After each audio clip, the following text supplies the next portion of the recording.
滿心星今季3歲，在方家柏馬房評分由52上調至57，上將於跑馬地4班1650米跑入第4。今仗在於同程出戰，改配布文負133磅出戰。該區於10檔出閘起步後，順利於內欄領前位置，以偏快步速進入最後400米，保持一個身位領先。在最後200米力抗天天德樂和綠色好景挑戰，最後在好地時間1比39.47及末段23.30以第3名過終點僅敗。在全晚草地偏快步速下，該場以快標準時間快7線。這情況下，此區在領前跑法下已有如此表現，甚為出色。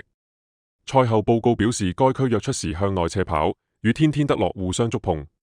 根據上述情況，此匹3歲澳洲馬今季已見成熟，相信能在未來賽事仍有一定爭勝能力，密切留意。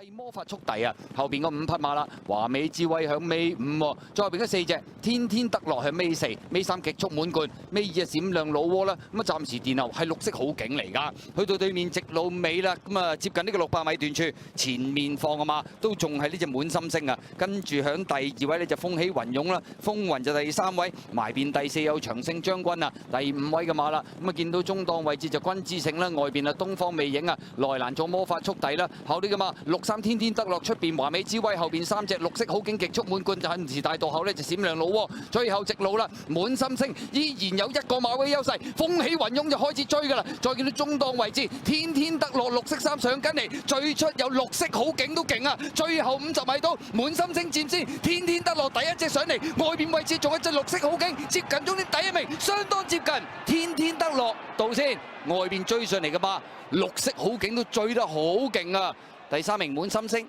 第4名呢係君自成啊！結果今場賽事咁啊，呢隻天天德樂啱啱走啦先，外邊綠色好景呢，其實終點嗰步呢壓落去噶啦，咁啊但係都係第2、第3啊放頭嗰隻滿心星，第4名君自成。